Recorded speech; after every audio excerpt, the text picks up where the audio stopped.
Welcome back है तुम्हारे favourite channel एनिमेटी पे। तो जैसा हमने हमारे पिछले पार्ट में देखा कि कैसे कैप्टन यामी अपने स्टूडेंट्स को बचाने के लिए अकेले तैयार हो जाते हैं इन तीनों से लड़ने के लिए, लेकिन तभी वहां पर कैप्टन यामी को बचाने के लिए कैप्टन यामी की तरह तीन कैप्टन और आ जाते हैं। यामी सर के best friend Jack, captain Charlotte जो हमारे यामी सर को थोड़ा पसंद करती है, एंड ये नोएल का भाई नोजेल सिल्वर मेरे को बिल्कुल पसंद नहीं, सच बता रहा हूँ। एंड फिर यामी सर और आस्था मिलकर लाइट को फिर से बहुत ज्यादा इंजर्ड कर देते हैं। आस्था की स्वर्ड की वजह से लाइट के ऊपर की सील टूट जाती है, लाइट अपने ओरिजिनल फॉर्म में आ जाता है एंड वो बस फटने वाला होता है। एंड अगर इसको नहीं रोका गया होता तो ये इन सब के साथ आधा क्लोवर किंगडम उड़ा देता, लेकिन तभी ये तीनों मिलके फिर से इसको किसी तरह सील कर देते हैं। फिर हमने देखा था कि विजर्ड किंग और ये सारे लोग मिलके स्ट्रेटर ऑस्कर को पकड़ लेते हैं, जिसने रॉयल कैपिटल पे अटैक के टाइम पे आई ऑफ द डार्क सन की मदद की थी। लेकिन इन सबको ये नहीं पता होता कि ऑस्कर के अलावा एक ट्रेटर और था वहाँ पर जो उस समय राया बना हुआ था, इसीलिए विजर्ड किंग को अभी बहुत सोच समझ के सब कुछ करना होगा। एंड इसीलिए विजर्ड किंग अब सिर्फ कैप्टन यामी पे ही ट्रस्ट करते हैं एंड वो केवल कैप्टन यामी को ही उस टैबलेट के बारे में बताते हैं, जिसमें अगर आई ऑफ द डार्क सन वालों ने सारे के सारे मैजिक स्टोन्स लगा दिए तो उन्हें रोकना इम्पॉसिबल हो जाएगा। इसीलिए विजर्ड किंग कैप्टन यामी और उनकी स्क्वाड को ही ब्लैक ओशियन के अंडर वाटर टेंपल में जाके वहां से उस मैजिक स्टोन को कलेक्ट करके लाने का मिशन देते हैं, जो कि बहुत ही खतरनाक मिशन होता है। लेकिन खतरों से खेलना तो यामी सर को पसंद ही है एंड ये सारे के सारे ब्लैक बुल्स वाले तैयार हो जाते हैं ब्लैक ओशियन के अंडर वाटर टेंपल जाके उस मैजिक स्टोन को कलेक्ट करने के लिए। एंड यहाँ हम देखते हैं ये सारे के सारे लोग बहुत खुश होते हैं क्योंकि ये सब पहली बार बीच पे जा रहे होते हैं। इन्हें ये नहीं पता होता कि भाई इनके साथ आगे क्या होने वाला है। तो आज हम देखते हैं यूनो और ये दोनों एक मिशन को पूरा करके वापस अपने बेस पे लौट रहे होते हैं। यूनो कभी तो तुम मेरी बात सुना करो यार, मैं तुम्हारा सीनियर हूँ,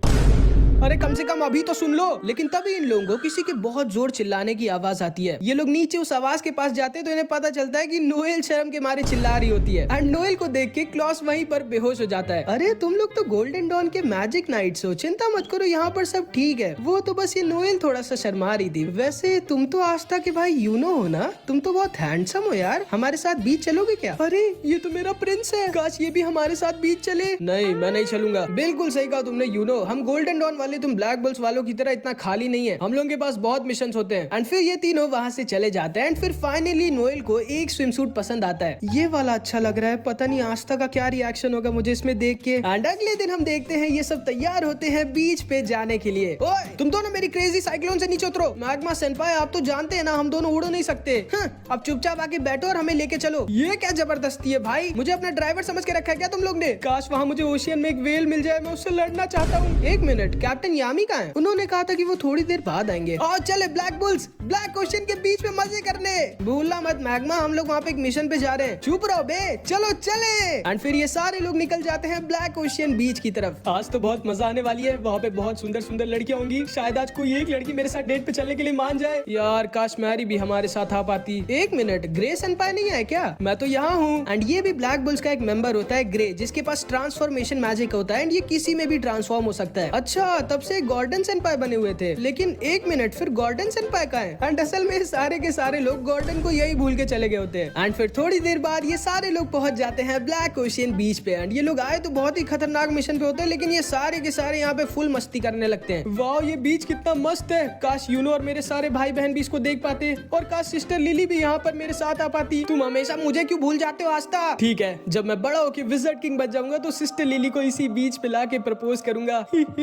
ये गधा किस बात पे इतना खुश हो रहा है? मैं इसके सामने जाऊं या ना जाऊं? एंड असल में नोएल अपने नए स्विम सूट में आस्था के सामने जाने से बहुत शर्मा रही होती है। ओए आस्था मेरा स्विम सूट कैसा लग रहा है? गजब लग रहा है मैग्मा सेनपाई। और तुम लोग इधर तो देखो, मेरा स्विम सूट कैसा लग रहा है? लेकिन आप तो हमेशा ही ऐसे घूमती हो वेनेसा सेनपाई। और मैग्मा एक रेस करते हैं एंड तभी लक मैग्मा की लुंगी पे आग लगा देता है। साले लक, ये क्या किया तूने? एंड फिर नोएल फिर से किसी तरह हिम्मत बांध के आस्था के पास आती है एंड इधर गॉज हमेशा की तरह अपनी छोटी बहन मैरी से बात कर रहा होता है। वाह भैया ये ओशियन कितना सुंदर है, लेकिन तुमसे ज्यादा सुंदर नहीं है मैरी। आस्था कहाँ पे है भैया? वो तो मर गया। क्या? एंड गॉज गुस्से में आस्था के ऊपर अटैक कर देता है एंड इससे पहले कि नोएल आस्था से बात करती है उसको गॉज का अटैक लग जाता है। फिर जब एक और बार नोएल आस्था के पास जाती है तब चार्मी आस्था को तरबूज समझ के बजा देती है। उसके बाद जब जाती है तो आस्था डूब रहा होता है। जब तैरना नहीं आता तो पानी में क्यों गए थे गधे? एंड ये बेचारी पूरे टाइम अपना स्विम सूट दिखा ही नहीं पाती आस्था को। एंड इधर फिनरल तो भाई तुम लोग जानते हो क्या कर रहा होगा। एंड इधर हम सेक्की को भी देखते हैं जो ब्लैक ओशियन आ गया होता है ऐसे ही घूमने और मजे करने के लिए। चलो अच्छा है, आज मैं यहाँ बहुत मजे करूंगा और आज मुझे कोई भी परेशान नहीं करेगा, ना तो कैप्टन जैक, ना कोई मिशन और ना ही वो ब्लैक बुल्स वाले। ये मेरा पीछा क्यों नहीं छोड़ते? पता नहीं क्यों, लेकिन मुझे लग रहा है हम लोग कुछ भूल रहे हैं यार। हाँ मुझे भी लग रहा है। बिल्कुल सही कहा गधे, जो तुम लोग यहाँ करने आए थे वही भूल गए। मुझे पता था कि तुम सब के सब गधे हो, लेकिन लेकिन इतने बड़े गधे हो ये नहीं पता था। इस मिशन के बाद मैं तुम सबको जान से मार डालूंगा। अब ध्यान से सुनो तुम सब, मैंने कुछ रिसर्च की और मुझे पता चला है कि हम लोग इतनी आसानी से अंडर वाटर टेम्पल नहीं पहुंच सकते। उस टेम्पल के आसपास बहुत ही ज्यादा स्ट्रॉन्ग मैजिकल फील्ड्स है जिन्हें पास करना इम्पॉसिबल है। लेकिन कल पूर्णिमा की रात को वो मैजिकल फील्ड्स बहुत वीक हो जाएंगी, तभी हम वहां पर जाएंगे। नोएल, तुम्हारी जिम्मेदारी होगी हमें वहां तक अपने मैजिक से लेके जाने की। लेकिन कैप्टन यामी मैं ऐसा नहीं कर पाऊंगी, और अगर मैंने कोई भी गलती की तो हम सब मारे जाएंगे। इसीलिए तुम्हें कोई भी गलती नहीं करनी है नोएल, अभी टाइम है। अपने आप को हरा के अपनी लिमिट्स को सरपास करो। फिर हम देखते हैं नोएल बहुत ज्यादा ट्रेनिंग करने लगती है, लेकिन ये बेचारी अपने मैजिक को कंट्रोल ही नहीं कर पा रही होती। यार मैं क्या करूं, मुझसे तो ये हो ही नहीं रहा है। नोएल तुम्हें कुछ मदद चाहिए क्या? तुम मेरी क्या ही मदद करोगे गधे, लेकिन हाँ अगर कुछ करना चाहो तो। लेकिन तभी आस्था और नोएल को किसी के गाने की आवाज आती है एंड ये दोनों उस आवाज का पीछा करते हैं तो एक लड़की के पास आ जाते हैं जो बहुत ही अच्छा गाना गा रही होती है। ये कोई जलपरी है क्या? एंड तभी ये लड़की आस्था और नोएल को देख लेती है। तुम लोगों ने मुझे सुन लिया, मुझे बहुत शर्म आ रही है। हाय मेरा नाम कहोना है, तुम दोनों का नाम क्या है? मेरा नाम नोएल है और ये गधा है। ओह हाय नोएल और गधा। अरे ये मजाक करिए, मेरा नाम आस्था है। तुम इतनी रात में यहाँ पे क्या करी हो कहोना? ओह वो तो मैं बस ट्रेनिंग कर रही थी। असल में मैं एक बहुत ही फेमस आइडल बनना चाहती हूँ और फिर मैं पूरे वर्ल्ड में घूमूंगी और ट्रैवल करूंगी और हर जगह गाना गाऊंगी। ये लड़की थोड़ी सी अजीब है। एक मिनट, तुम्हें कितनी चोट लगी है आस्था? रुको। एंड तभी कहोना गाना गाने लगती है एंड अपनी म्यूजिक हीलिंग मैजिक से आस्था को फिर से पूरा हील कर देती है। वाह तुम्हारा मैजिक तो कमाल है कहोना, तुम्हारा मैजिक कंट्रोल इतना अच्छा कैसे कहोना? मैं भी इसी चीज की ट्रेनिंग कर रही हूँ। ओह देखो मैं तुम्हें बताती हूँ, अपने मैजिक को कंट्रोल करने के लिए तुम्हें अपने दिल को शांत करना होगा। और वो मैं कैसे कर सकती हूँ? तुम्हारे साथ हुए सारे अच्छे पलों को याद करके, जैसे तुम्हारी फैमिली के साथ बिताया वक्त। लेकिन हम तो जानते हैं कि नोएल का पास्ट कितना दुख से भरा हुआ होता है एंड उसकी फैमिली के साथ एक भी अच्छा पल नहीं होता। थैंक यू कहोना, लेकिन ये टिप मेरे किसी काम की नहीं है। एंड नोएल फिर से अपने मैजिक कंट्रोल की ट्रेनिंग करने लगती है। नोएल इधर बहुत मेहनत से ट्रेनिंग कर रही होती है एंड ये लोग यहाँ पे फुल मस्ती कर रहे होते हैं। ला काश तुम नहीं बचोगे, मुझे शांति से हगने दो वरना मैं तुम सबको जान से मार डालूंगा। नोएल बिना सोए पूरे दिन रात ट्रेनिंग करती रहती है, लेकिन वो अभी तक अपने मैजिक को कंट्रोल नहीं कर पा रही होती और अब सिर्फ कुछ ही घंटे बचे हुए होते हैं। नोएल हार मत मानो, एक काम करो अपनी फुल स्ट्रेंथ यूज करो। लेकिन अगर उस बार की तरह मेरा मैजिक फिर से आउट ऑफ कंट्रोल हो गया तो? चिंता मत करो नोएल, मैं तुम्हें कुछ भी नहीं होने दूंगा। जिसको सुन के नोएल तैयार हो जाती है, अपनी फुल स्ट्रेंथ यूज कर देती है एंड उसका पूरा मैजिक बाहर आ जाता है। बाप रे कितनी ज्यादा मैजिकल पावर है इसके पास। तुम ये कर सकती हो नोएल। मैं ये नहीं कर सकती, मैं अपने मैजिक को कंट्रोल नहीं कर पा रही। कहोना ने कहा था कि मुझे अपने दिल को शांत करना होगा, लेकिन मेरे पास कोई अच्छी मेमोरी है ही नहीं मेरी फैमिली के साथ। मैं ये नहीं कर सकती। लेकिन तभी नोएल को इन सब की आवाज आती है एंड ये सब के सब नोएल को चीयर कर रहे होते हैं। तुम ये कर सकती हो नोएल, जल्दी से अपना मैजिक कंट्रोल करो, फिर हम लोग साथ में फाइट करते हैं। नोएल नहीं, पहले हम लोग ये टेस्टी खाना खाएंगे। एंड ये सारे के सारे लोग नोएल को चीयर कर रहे होते हैं। हार मत मानना नोएल, मैं तुम्हारे साथ हूँ, हम सब तुम्हारे साथ हैं। एंड नोएल समझ जाती है कि भले उसको कभी उसकी असली फैमिली से उतना प्यार नहीं मिला, लेकिन उसके पास एक और फैमिली है जो नोएल को बहुत प्यार करती है। एंड ब्लैक बुल्स के साथ बिताए वो सारी अच्छी मेमोरीज को याद करके नोएल अपने दिल को किसी तरह शांत कर लेती है एंड अपने मैजिक को कंट्रोल कर ले जाती है, जिसकी वजह से नोएल का एक नया मैजिकल स्पेल अनलॉक हो जाता है, वाटर बबल मैजिक, जिसकी मदद से अब ये सारे लोग अंडर वाटर टेम्पल तक जा पाएंगे। लेकिन तभी इतना ज्यादा मैजिक पावर यूज करने की वजह से नोएल बेहोश हो जाती है और नीचे गिरने वाली होती है। लेकिन हमारे आस्था भाई थोड़ी उसकी नोएल को गिरने देंगे। बहुत अच्छे नोएल। एंड नोएल कुछ ज्यादा ही शर्मा जाती है एंड आस्था को एक जोर का तमाचा मार देती है। ठीक है अब मैं चलती हूँ नोएल, हम लोग जल्दी ही मिलेंगे। एंड तभी कहोना वापस से उस ओशियन में कूद जाती है एंड ये सारे के सारे लोग बहुत खुश हो जाते हैं। बहुत अच्छे नोएल, तुमने अपनी लिमिट्स को सरपास कर दिया। अब आगे देखते हैं क्या होता है। इसके बाद हम देखते हैं ये सारे लोग तैयार हो जाते हैं अंडर वाटर टेम्पल पे जाने के लिए। ठीक है ध्यान से सुनो तुम सारे गधों, हम लोग एक बहुत ही खतरनाक मिशन पे जाने वाले हैं। तैयार हो ना तुम सब? खतरनाक मिशन? अभी मजा आएगी ना? क्या हुआ नोएल, तुम इतनी डरी हुई क्यों हो? चिंता मत करो बच्ची, बिल्कुल भी टेंशन मत लो, लेकिन हाँ अगर कुछ गड़बड़ हुई तो मैं तुम्हें मार डालूंगा। कैप्टन यामी आप उसको और टेंशन दे रहे हैं। एंड फिर नोएल अपने नए वाटर बबल मैजिक का यूज करती है एंड ये सारे लोग इसके वाटर बबल के अंदर आ जाते हैं। एंड ग्रे इतना बड़ा होता है कि ये सबको दबा देता है। अरे ग्रे जल्दी किसी छोटी चीज में ट्रांसफॉर्म हो। एंड ग्रे चार्मी में ट्रांसफॉर्म हो जाता है एंड फिर ये सब के सब नोएल के वाटर बबल से ओशियन के अंदर घुस जाते हैं एंड जाने लगते हैं अंडर वाटर टेम्पल की तरफ। वाओ कितनी टेस्टी मछलियां हैं। तुम्हें सारी मछलियां दिख रही है ना मैरी? ये क्या मैरी कहाँ गई? यहाँ की मैजिकल फील्ड्स कितनी स्ट्रॉन्ग है। हाँ सही कहा, मैं अपना टेलीपोर्ट मैजिक तक यूज नहीं कर पा रहा। एंड ये सारे के सारे लोग किसी तरह इन स्ट्रॉन्ग अंडर वाटर टॉर्नेडो से गुजर रहे होते हैं। मैं बाहर जा सकता हूँ क्या? पागल हो क्या? नोएल नोएल नोएल, अरे मुझे ध्यान तो लगाने दो। एंड ये लोग किसी तरह नोएल की मदद से उन स्ट्रॉन्ग मैजिकल फील्ड्स को पार कर देते हैं एंड पहुंच जाते हैं अंडर वाटर सिटी। वाओ कितना सुंदर है, मुझे मछली खानी है। ओह नो, वो तो एक बहुत ही स्ट्रॉन्ग मैजिकल बैरियर है, उसके आर पार कैसे जाएंगे हम? तैयार हो ना आस्था? तुम्हारी बारी है। सॉरी यामी सर, शायद आपको पता नहीं है लेकिन मुझे तैरना नहीं आता। किसने कहा कि तुम्हें तैरना है गधे? अरे नहीं। एंड यामी सर आस्था को उस बैरियर की तरफ फेंक देते हैं। आस्था अपनी स्वॉर्ड से उस बैरियर को कैंसिल कर देता है और अंडर वाटर सिटी के अंदर घुस जाता है। एंड उसके साथ ये सारे लोग भी अंदर आ जाते हैं। अरे मैं अचानक से इतना लंबा कैसे हो गया? क्योंकि आप मेरे ऊपर खड़े गॉड सेनपाई। ओए चार्मी, हमें सिटी के बीचों बीच लेके चलो। Okay captain Yami. एंड तभी नेरो भी उड़कर कहीं पे चली जाती है एंड चार्मी अपने मैजिक से इन सबको अंडर वाटर सिटी के बीचों बीच लेके आ जाती है। आओ ना, कोई तो हम पर अटैक करो। एंड तभी इन सबको अंडर वाटर सिटी के सारे लोग घेर लेते हैं। वाओ, तुम सब बाहर की दुनिया से आए हो? आप लोग मैजिक नाइट हो क्या? ये सारे के सारे लोग तो बहुत अच्छे हैं। कोई तो अटैक करो हम पे। ओए, तुम लोगों के टेंपल का हेड कहाँ है? वो वहाँ ऊपर है सर। एंड ये सारे के सारे लोग उस टेंपल के हेड के पास जाने लगते हैं। यार मैं वो क्रैब खाना चाहती हूँ। एक मिनट, ग्रे कहाँ पे है? हाँ, ये लड़कियों को हमेशा चोमू लड़के क्यों पसंद आते हैं यार? जल्दी से मैजिक स्टोन लेके वापस चलते हैं, मुझे मेरी मैरी से मिलना है। एंड इसके बाद ये सारे लोग अंडर वाटर टेंपल के अंदर घुस जाते हैं एंड तभी इन सब के ऊपर एक बहुत ही बड़ा सा मॉन्स्टर अटैक कर देता है। लेकिन गॉसलॉक और मैगमा इनको आसानी से संभाल लेते हैं। तुम सबका स्वागत है अंडर वाटर टेंपल में। ये कैसा तरीका है मेहमानों का स्वागत करने का बुड्ढे? माफ करना, मैं तो बस तुम लोगों को थोड़ा सा डराना चाहता था और वो कोई असली मॉन्स्टर नहीं बल्कि मेरा मैजिक है। आज फुर्सत का स्वाद भी। अगली बार सोचना ही मत मुझे डराने की। ठीक है बुढ़ऊ, ध्यान से सुनो जो भी तुम्हारा नाम है। हम लोग यहाँ पर एक काम से आए हैं। मैं जानता हूँ तुम सब यहाँ पे मैजिक स्टोन लेने आए हो ना। चिंता मत करो, मैं तुम लोगों को वो मैजिक स्टोन दे दूंगा अगर तुम लोग मेरे गेम में जीत जाओगे। क्यों ना इसे पीट के हम लोग जबरदस्ती इसका मुंह खुलवा दे? हाँ, मैं भी यही सोच रहा था। मैं पीट दूं क्या इसे? आप लोग पागल हो क्या? हम लोग मैजिक नाइट्स है, मैजिक नाइट्स ये सब नहीं करते। ठीक है बुड्ढे, स्टार्ट करो तुम्हारा गेम। क्यों नहीं? एंड तब ये बूढ़ा अपने मैजिक से 9 अंडर वाटर टेंपल गार्डियंस को समन कर देता है एंड ये सारे के सारे बहुत स्ट्रॉन्ग होते हैं। तैयार हो जाओ तुम सब। Creation magic ocean playground. ये क्या हो रहा है? एंड अब जब आस्था होश में आता है तो वो एक अजीब सी जगह पर होता है। ये कौन सी जगह है? ध्यान से सुनो मैजिक नाइट्स, तुम सारे के सारे 9 लोग अलग अलग जगह पर पहुंच चुके हो और तुम सबके सामने है एक एक अंडर वाटर टेंपल गार्डियन जिनके साथ तुम सबको 1v1 करना है। और हाँ, तुम लोग चाहो तो एक दूसरे को ढूंढ के टीम अप भी कर सकते हो और लास्ट में जिस टीम के सारे प्लेयर हार जाएंगे वो टीम इस गेम को हार जाएगी। तो शुरू करो।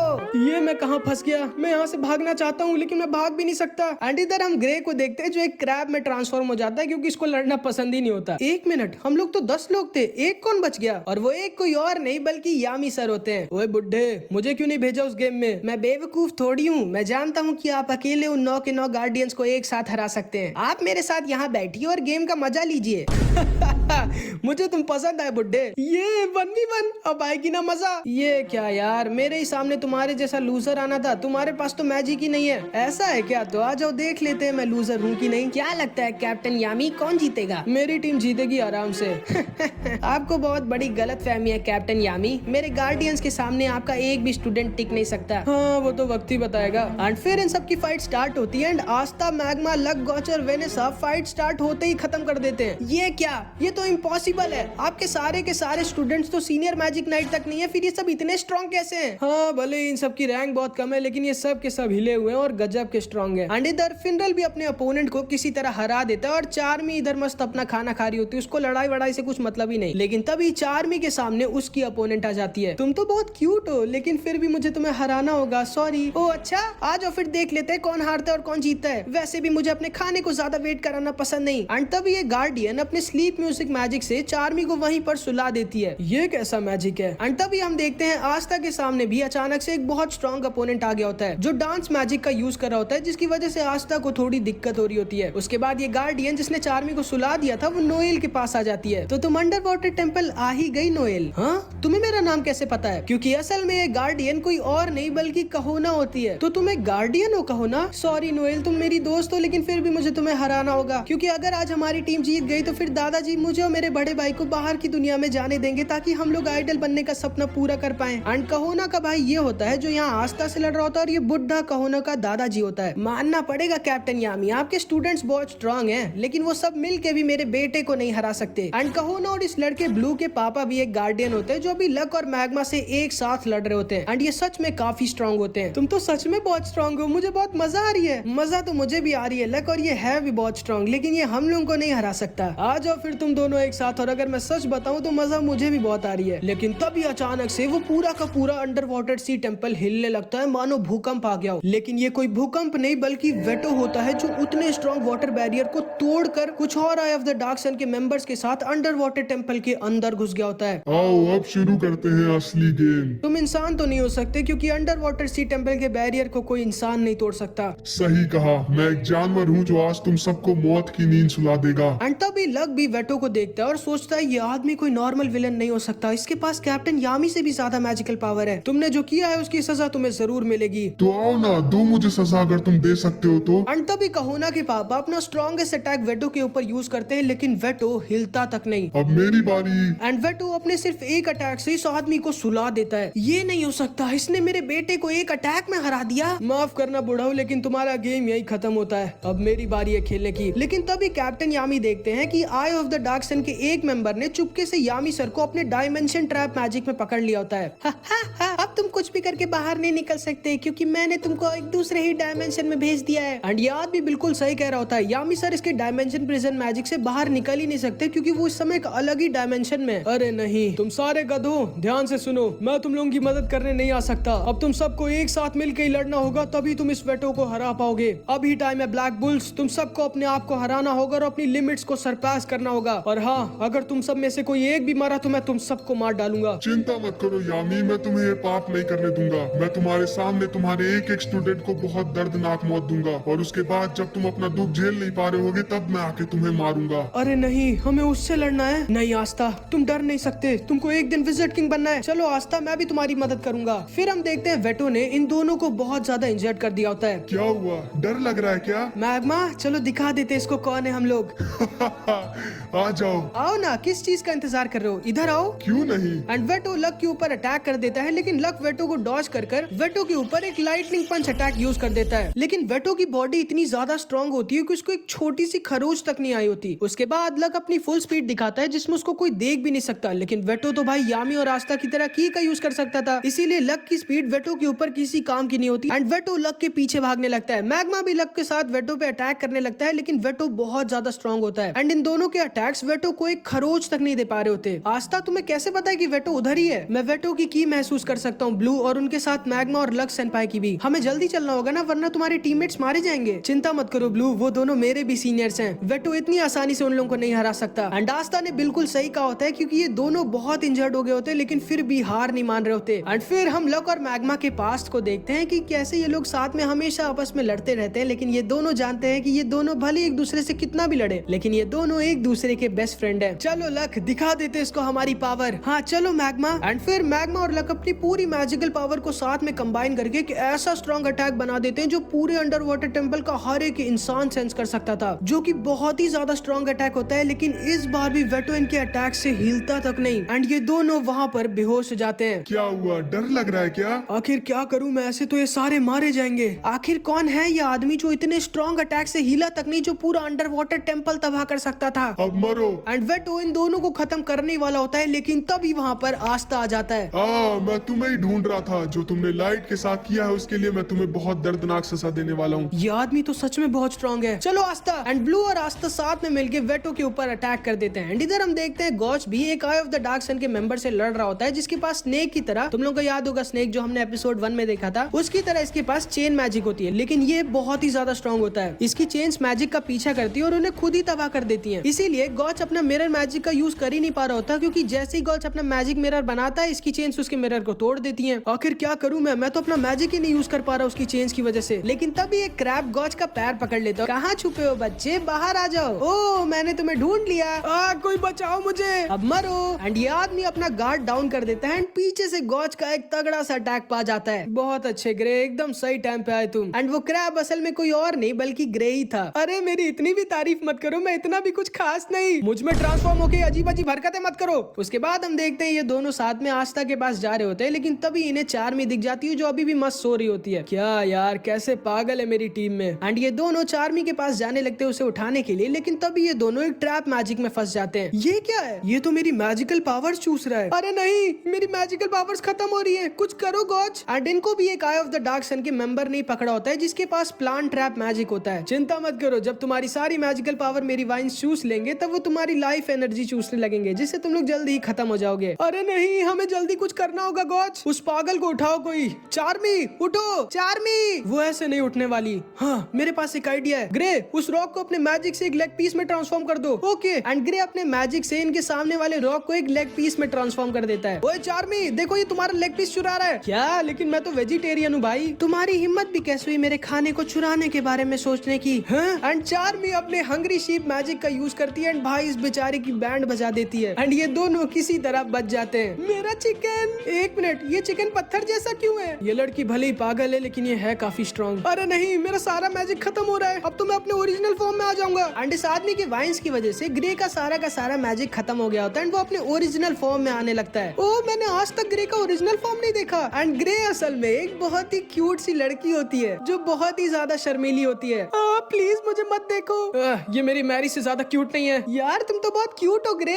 मुझे शर्म आ रही है। एंड इधर हम वेनेसा को भी देखते हैं जो आराम से एक आई ऑफ द डार्क सन के मेंबर को हरा देती है। भले ये पियक्कड़ होती है लेकिन ये बहुत स्ट्रॉन्ग होती है भाई। एंड अब सिर्फ एक मेंबर बचा होता है जिसने कैप्टन यामी को यहाँ पर अपने डायमेंशन ट्रैप मैजिक से पकड़ा होता है। एंड इधर हम देखते हैं ब्लू बहुत ज्यादा इंजर्ड हो गया होता है और गिरा हुआ होता है और आस्था को वेटो ने पकड़ा होता है। क्यों बच्चे, लग रहा है ना तुम्हें डर? एंड आस्था वेटो को काट लेता है जिसपे वेटो गुस्सा हो जाता है और आस्था का एक हाथ मसल कर तोड़ देता है। एंड आस्था दर्द के मारे जोर से चिल्लाता है। क्या हुआ? दर्द हो रहा है ना? डर लग रहा है ना? चिंता मत करो, अभी तो तुम्हारा एक हाथ और 2 पैर बचे। लेकिन तभी कहोना आस्था को अपने म्यूजिक मैजिक से बचा लेती है। एंड नोएल और कहोना भी इधर वेटो से लड़ने आ गई होती है। एंड आस्था बहुत ज्यादा इंजर्ड हो गया होता है और वहीं पर बेहोश हो जाता है। एंड तभी कहोना जोर से चिल्लाती है, उठिए भैया। एंड कहोना की आवाज को सुनकर ब्लू उड़ जाता है। तो ये तुम्हारा भाई है? हाँ, ये भी मेरी तरह एक आइडल बनना चाहता है और इसके पास डांस मैजिक है। चलिए भैया, इसको हरा के हम लोग अंडर वाटर सिटी को बचा लेते हैं और फिर हमें दादाजी बाहर की दुनिया में जाने देंगे। चलो ठीक है कहोना। एंड तब ये दोनों साथ में वेटो के ऊपर अटैक कर देते हैं। कहोना कंटिन्यू गाना गाती है जिसकी वजह से इसके अपोनेंट को धीरे धीरे नींद आने लगती है। एंड इधर ब्लू की स्पीड बहुत ज्यादा बढ़ जाती है एंड वो अपने आप धीरे धीरे हील होने लगता है। एंड ब्लू कंटिन्यू अपने ब्लेड से अटैक करने लगता है। एंड भाई इन दोनों का कंबाइन अटैक साथ में बहुत स्ट्रॉन्ग होता है। तुम दोनों ये कर सकते हो मेरे बच्चों। एंड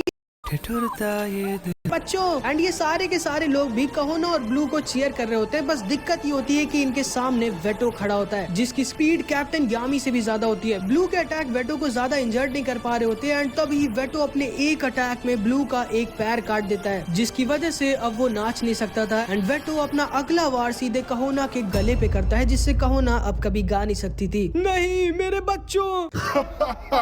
तुम दोनों का सपना मैंने यही खत्म कर दिया और तुम लोग मेरा कुछ कर भी नहीं सकते क्योंकि तुम सब वीक हो। छोड़ दो उसे। एंड नोएल वेटो की तरफ अटैक करने वाली होती है। आखिर मैं क्या करूं, मेरा निशाना अच्छा नहीं है, कहीं मैं कहोना कोई ना मार दूं। अपने दोस्त के लिए बुरा लग रहा है तुम्हें? चिंता मत करो, इसके बाद मैं तुम्हें भी मार डालूंगा। जिसको सुन के नोएल बहुत डर जाती है। क्या हुआ, डर लग रहा है ना? आखिर मैं क्या करूं, मैं कुछ नहीं कर सकती। जब लक, मैग्मा और आस्था इसको नहीं हरा पाए तो मैं कैसे हरा सकती हूँ? मैं तो उन सब से वीक हूँ। एंड नोएल की आंखों में आंसू आ जाता है क्योंकि वो अपने दोस्त को बचा नहीं पा रही होती। लेकिन तभी उसे एक आवाज आती है एंड कहोना नोएल से अपने मैजिक से बात कर रही होती है। कोई बात नहीं नोएल, मुझे मरने दो, मेरे सपने के बिना मैं जीना भी नहीं चाहती। मुझे माफ करना नोएल, मैंने तुम्हें धोखा दिया था लेकिन वो सब मैंने अपने सपने के लिए किया था। प्लीज यहाँ से भाग जाओ नोएल। और हाँ, एक चीज और, तुम मेरी पहली और सबसे स्ट्रॉन्ग दोस्त हो। जिसको सुनते ही नोएल को वो बात याद आ जाती है जो कैप्टन फुगिलियोन ने नोएल से कही थी। याद रखना नोएल, वीक होने में कोई बुराई नहीं है, वीक रहने में बुराई है। एंड तभी हम देखते हैं वो पूरा का पूरा टेम्पल हिलने लग जाता है। नोएल की ट्रू पावर अनलॉक हो जाती है एंड नोएल की ग्रिम वॉर में एक और नई स्पेल आ जाती है जिसके लिए नोएल को निशाना लगाने की जरूरत ही नहीं। उसे जरूरत है सिर्फ एक निशाने की जिसको नोएल का अटैक खुद ही डिस्ट्रॉय कर देगा। ये क्या, इतनी स्ट्रॉन्ग मैजिकल पावर? बहुत अच्छे नोएल, दिखा दो इसको अपनी असली मैजिकल पावर। कौन हो तुम और तुम्हें ये तो नहीं लग रहा कि तुम मुझे हरा सकती हो? मेरा नाम है नोएल सिल्वा और हाँ, मैं तुम्हें हरा सकती हूँ। आ जाओ फिर। Water magic, water dragon God. And Noel veto के ऊपर एक बहुत ही स्ट्रॉन्ग अटैक यूज कर देती है। वेटो नोएल के अटैक को रोकने की कोशिश करता है लेकिन भाई नोएल का अटैक अनस्टॉपेबल होता है एंड ये वाटर ड्रैगन वेटो को बहुत ज्यादा इंजर्ड कर देता है एंड इसके साथ उसका एक हाथ उड़ा ले जाता है। एंड इन सबको इधर लग रहा होता है कि नोएल समुद्र की देवी है। यकीन नहीं होता, मुझे पता था नोएल स्ट्रॉन्ग होगी लेकिन इतनी स्ट्रॉन्ग। वेटो जिंदगी में पहली बार इतना इंजर्ड हुआ होता है और उसको बहुत दर्द हो रहा होता है एंड तभी वेटो को उसके पास्ट की याद आती है। एंड हम वेटो के पास्ट को देखते हैं जब लाइट और एक लड़की की शादी हो रही थी। सब के सब बहुत खुश होते हैं लेकिन तभी उनके ऊपर एक स्पेल आ जाती है जिसमें से अनगिनत लाइट एरोस गिरने लगते हैं एंड ये सारे के सारे लोग मारे जाते हैं। तुम इंसानों ने ही मुझे और मेरे पूरे परिवार को धोखा दिया था। एंड तभी वेटो के ऊपर की सील टूट जाती है एंड उसकी थर्ड आई खुल जाती है एंड वेटो भी अपने ओरिजिनल फॉर्म में आ जाता है एंड इसके अंदर से इतनी ज्यादा मैजिकल पावर निकलने लगती है कि सेक के मीलों दूर इसकी मैजिकल पावर को महसूस कर पा रहा होता है एंड वेटो का दूसरा हाथ भी अपने आप रीजनरेट हो जाता है। अरे नहीं, मुझे बाहर जाना होगा। यामी सर भी पूरी कोशिश करने लगते हैं लेकिन वो बाहर निकल ही नहीं सकते थे। नोएल दोबारा से वेटो के ऊपर अटैक करने की कोशिश करती है लेकिन उसके पिछले अटैक में उसका सारा मैजिक खत्म हो गया होता है। डरो मुझसे, beast magic, dragon rage. And Vetto Noelle के ऊपर एक बहुत ही स्ट्रॉन्ग अटैक यूज कर देता है लेकिन नोएल को एक खरोच तक नहीं आती क्योंकि उसके सामने खड़े होते हैं हमारे आस्था भाई। बहुत खूब बच्चे, आखिर तुम खड़े कैसे हो गए आस्था? कहोना ने मुझे अपने मैजिक से थोड़ा बहुत हील कर दिया है नोएल, और हाँ तुम तो बहुत स्ट्रॉन्ग हो गई हो नोएल, लेकिन अब मेरी बारी है। डरो मुझसे। एंड तभी वेटो बेहोश पड़े मैग्मा और लक के ऊपर अपना अटैक यूज कर देता है। नहीं, लेकिन तभी अचानक से एक थ्रेड आता है जो वेटो को पकड़ लेता है और मैग्मा और लक को बचा लेता है। ये मैजिक वेनेसा का होता है। वेनेसा सेनपाई, लेकिन वेटो आसानी से वेनेसा के थ्रेड को तोड़ देता है। बाप रे, तुम तो कैप्टन यामी से भी ज्यादा स्ट्रॉन्ग हो। अभी मैंने असली ताकत दिखाई कहाँ है? एंड वेटो इन तीनों के ऊपर एक बहुत ही जानलेवा अटैक यूज कर देता है जिससे ये लोग बच नहीं सकते थे। लेकिन तभी इन लोगों के सामने एक पोर्टल खुलता है जो वेटो के अटैक को वेटो की तरफ भेज देता है। और तुम लोग समझ गए होगे भाई कि अब कौन आया होगा। मैं यहाँ से भागना चाहता हूँ। ठीक है, ध्यान से सुनो फिनरल, अगर तुमने हमें इसे हराने में मदद की तो मैं तुम्हारे साथ डेट पे चलूंगी। सच में? हाँ, आ जाओ साले। नोएल, तुम पीछे जाके उन सबको अपने बचे कुछ मैजिक से प्रोटेक्ट करो। ओके ओके, आ जाओ बॉयज, दिखा देते इसको हमारे ब्लैक बुल स्क्वाड की पावर। आ जाओ फिर। एंड आस्था फुल स्पीड में वेटो की तरफ दौड़ता है एंड वेटो भी आस्था की तरफ दौड़ता है। लेकिन जैसे ही वेटो आस्था के ज्यादा पास पहुंचता है, फिनरल आस्था को टेलीपोर्ट करके उसके पीछे भेज देता है। ये क्या? एंड आस्था अपनी स्वॉर्ड से वेटो को थोड़ा इंजर्ड कर देता है। एंड इससे पहले कि आस्था को फिर से वेटो का अटैक लगता है, वेनेसा आस्था को अपने थ्रेड से खींच लेती है। यकीन नहीं होता ये तीनों साथ में कितने स्ट्रॉन्ग हैं। अरे नहीं, उस बच्चे के अटैक्स को मैं किसी वजह से हील नहीं कर पा रहा। मुझे उस बच्चे को कुछ भी कर मारना होगा, लेकिन उन दोनों की वजह से ये काफी मुश्किल हो गया है। उस लड़के के पास कमाल की एक्यूरेसी और स्पीड है, लेकिन सबसे ज्यादा खतरनाक वो औरत है जिसने इस पूरे हॉल में अपना जाल बिछा दिया है। तैयार हो ना आस्था? हाँ।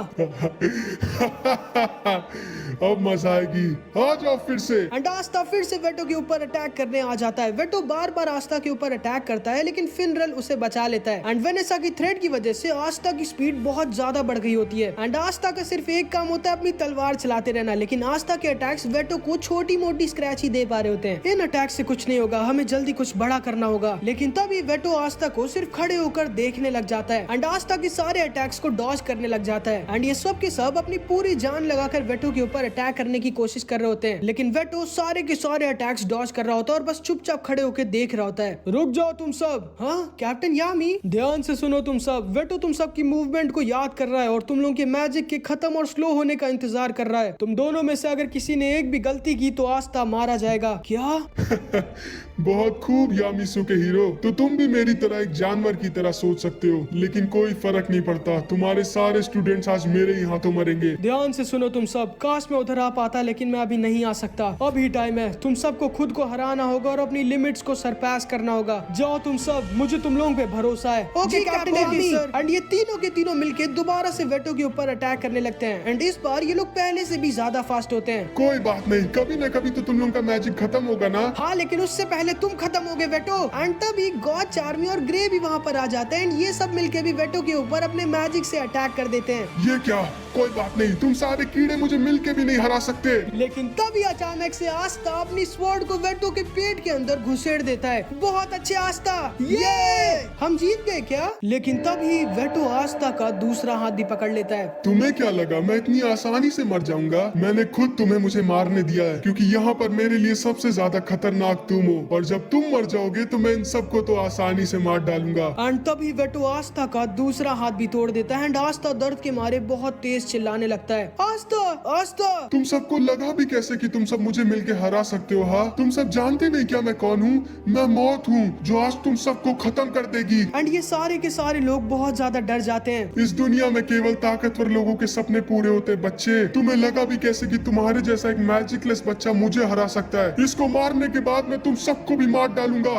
डरो मुझसे, डरो। एंड ये सारे के सारे लोग डर के मारे कांपने लगते हैं। लेकिन तभी आस्था बोलता है, किसने कहा मेरे पास मैजिक नहीं है? हाँ, मेरा मैजिक है कभी ना गिव अप करना। जिसको सुनते ही इन सब के अंदर से मानो इनका डर खत्म हो जाता है। तुम डरते क्यों नहीं मुझसे? डरो मुझसे। वेटो दोबारा से आस्था के ऊपर अटैक करता है, लेकिन वेनेसा आस्था को फिर से बचा लेती है। कोई नहीं आस्था, मैं तुम्हारे दोनों हाथों को संभाल लूंगी, तुम बस अपनी स्वॉर्ड को पूरी दम से पकड़े रहना, ठीक है? जाओ आस्था, दिखा दो अपना कमाल। एंड आस्था दोबारा से अपनी स्वॉर्ड लेके वेटो के ऊपर अटैक कर देता है। तुम डरते क्यों नहीं मुझसे? तुम्हें मौत से डर नहीं लगता क्या? किसने कहा मैं नहीं डरता? मैं डरता हूँ, लेकिन डरने के बावजूद भी मैं लड़ता हूँ, क्योंकि मुझे बनना है एक दिन द विज़र्ड किंग। तुम्हें समझ नहीं आता क्या बच्चे? तुम मुझे नहीं हरा सकते। ये क्या, मेरा मैजिक? एंड वेटो को पता नहीं होता कि आस्था की स्वॉर्ड मैजिक एब्जॉर्ब कर सकती है। एंड आस्था की स्वॉर्ड ने वेटो का लगभग पूरा मैजिक चूस लिया होता है। ये कैसी स्वॉर्ड है? एंड तभी वेटो देखता है आस्था उसके सामने खड़ा होता है एंड वो पूरा का पूरा हील हो गया होता है। ये कैसे? एंड तभी वेटो को अपनी की से आस्था के अंदर का डीमन दिखता है। एंड भाई तुम लोगों को याद होगा 3 लीफ क्लोवर ग्रिमवॉर के अंदर सिर्फ मैजिकल पावर्स होती हैं, 4 लीफ क्लोवर के अंदर मैजिकल पावर्स के साथ गुड लक होता है, और एक 5 लीफ के अंदर एक डीमन होता है जो अभी आस्था के साथ बाहर आ गया होता है। ये लड़का, ये भी मेरी तरह एक जानवर है क्या?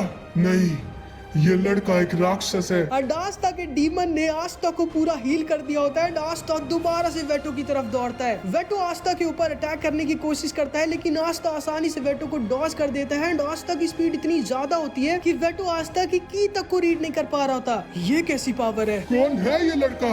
नहीं, मैं हार नहीं सकता। ये क्या हो रहा है मुझे? ये मेरे दिल पे मुझे क्या लग रहा है? मैं तुम्हें बताता हूँ तुम्हें क्या लग रहा है वेटो। जो तुम्हें लग रहा है उसे कहते हैं डर।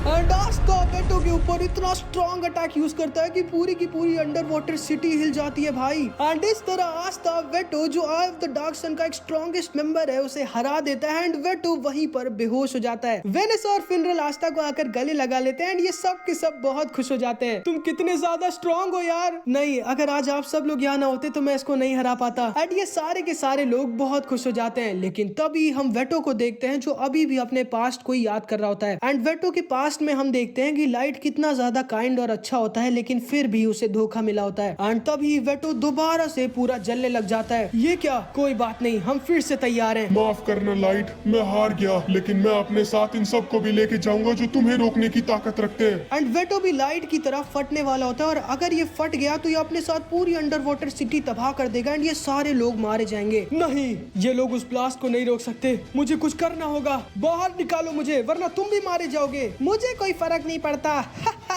आखिर मैं क्या करूं? एंड तभी कैप्टन यामी की भी ग्रिम वॉर्ड जलने लगती है। एंड इधर हम इन सबको देखते हैं जो समझ गए होते हैं कि वेटो अब फटने वाला है। हम लोग कुछ भी करके इसे नहीं रोक सकते क्या? ऐसे तो ये फट जाएगा और हम सब के सब मारे जाएंगे। हम क्या करें आस्था? पता नहीं। मुझे डर लग रहा है। लेकिन तभी इन लोगों के पीछे आ जाते हैं हमारे कैप्टन यामी। कैप्टन यामी, मैं तुम गधों से माफी नहीं मांगने वाला इतना लेट आने के लिए। एक मिनट, इनको बुरा लग रहा है क्या? ओ मेरे बच्चों, अच्छा हुआ तुम दोनों ठीक हो। मुझे पता था ये आदमी स्ट्रॉन्ग है, लेकिन इतना स्ट्रॉन्ग। एंड असल में कैप्टन यामी की भी एक नई स्पेल अनलॉक हो गई होती है। और भाई कैप्टन यामी की ये नई स्पेल इनकी स्ट्रॉन्गेस्ट स्पेल होती है जो डायमेंशंस तक को काट सकती है। मतलब तुम लोग समझ पा रहे हो कितनी ज्यादा स्ट्रॉन्ग स्पेल अनलॉक हुई है कैप्टन यामी की। कैप्टन यामी, मैं भी आपकी हेल्प करना चाहता हूँ। चुप रहो और साइड हटो, तुमने वैसे भी बहुत कर लिया आस्था, अब मेरी बारी है। एंड यामी सर वेटो की तरफ आगे बढ़ते हैं। माफ करना तुम्हारा जो भी नाम है, भले ही तुम्हारी कितनी भी सैड बैक स्टोरी है, लेकिन आज मैं तुम्हें फटने नहीं दे सकता, क्योंकि ये सारे के सारे गधे भी यहाँ पर हैं और इनको कुछ करने से पहले तुम्हें मुझसे निपटना होगा। एंड यामी सर अपनी तलवार को हवा में उठा लेते हैं एंड अपना नया और स्ट्रॉन्गेस्ट अटैक यूज करने वाले होते हैं, dark magic dimension slash. And भाई यामी सर अपने इस अटैक से वेटो के साथ साथ डायमेंशंस तक बीच से काट देते हैं भाई। अलविदा वेटो, अब नर्क में मिलते हैं। एंड वेटो वहीं पर नीचे आकर गिर जाता है और वहीं पर खत्म हो जाता है। ये सारे के सारे लोग बहुत खुश हो जाते हैं और एक एक कर यामी सर को गले लगाने लगते हैं। एक मिनट, ये नीले बाल वाली लड़की कौन है? आप सबका बहुत बहुत शुक्रिया हम सबको बचाने के लिए। कोई बात नहीं, अब ये बताओ मैजिक स्टोन कहाँ है? अच्छा मैजिक स्टोन, लेकिन वो क्या होता है? देखो बुड्ढे, मेरे साथ अभी मजाक मत करो, वरना मजाक में तुम्हें भगवान के पास पहुंचा दूंगा। लेकिन सच में मुझे नहीं पता कि मैजिक स्टोन क्या होता है। लेकिन तभी हम देखते हैं नेरो एक पत्थर को लाके आस्था के सर पर मारने लगती है। एंड ये पत्थर कोई मामूली पत्थर नहीं, बल्कि वही मैजिक स्टोन होता है जो ये लोग यहाँ पर लेने आए थे। एंड इस तरह ये सारे के सारे लोग अपने मिशन में जीत जाते हैं। एंड इधर हम आई ऑफ द डार्क सन के बेस पे देखते हैं। यकीन नहीं होता वेटो सर मारे गए, लेकिन कोई बात नहीं, हम दोबारा से उन्हें वापस ला सकते हैं। लेकिन पहले हमें वो सारे के सारे मैजिक स्टोन्स कलेक्ट करने होंगे। सही कहा, शायद अब मुझे ही जाना होगा। एंड इधर हम देखते हैं अंडर वाटर सिटी के सारे लोग बहुत खुश होते हैं और इन सबको थैंक यू बोल रहे होते हैं। एंड इधर कैप्टन यामी और आस्था वेटो का अंतिम संस्कार करते हैं। इन लोगों का बहुत ही सैड पास्ट होगा, नहीं कैप्टन यामी? तुम वो सब मत सोचो बच्चे, सिर्फ अपने सपने की तरफ फोकस करो। ये क्या? यामी सर, मुझे कुछ दिख नहीं रहा और मैं ऊपर भी नहीं कर सकता इसे। जो बाद में पहुंचा वो गधा। क्या? एंड इधर हम नोएल और कहोना को देखते हैं। माफ करना कहोना, मैं तुम्हें बचा नहीं पाई। पागल हो क्या नोएल? तुमने मेरी जान बचाई है और चिंता मत करो, अब मैं और मेरे भैया बाहर की दुनिया में जा रहे हैं और वहाँ पर जरूर कोई ऐसा हीलर होगा जो हम लोगों को हील कर पाएगा। हाँ सही कहा। इसके बाद हम देखते हैं सारे लोग वापस लौटने के लिए तैयार हो जाते हैं एंड चार्मी ने अपने मैजिक से इन सारे ऑफ द डार्क सन के मेंबर्स को पकड़ लिया होता है। एंड ये सारे के सारे लोग इन सब का एक बहुत ही अच्छे गाने से अलविदा करते हैं एंड ये सब वापस खुशी खुशी क्लोवर किंगडम लौट जाते हैं। एंड यहाँ पर हमारी इस मास्टरपीस एनिमे का पार्ट 12 खत्म हो जाता है। एंड हाँ, प्लीज मुझे माफ कर दो भाई, मैं जानता हूँ मैं वीडियो बहुत लेट डालता हूँ, लेकिन क्या करूँ आजकल बहुत बिजी हूँ भाई मैं। लेकिन मैं कोशिश करूंगा कि मैं अगला पार्ट जल्दी डालूं, तो प्लीज मेरे को माफ कर देना। एंड आई होप कि तुम लोग तुम्हारे एनिमेटी भाई का वेट करोगे, ठीक है? तो नेक्स्ट पार्ट में तब अपलोड करूंगा जब इस वीडियो पे 2000 कमेंट्स आ जाएंगे। वैसे कोई फायदा नहीं है, मैं जानता हूँ तुम लोग एक ही दिन में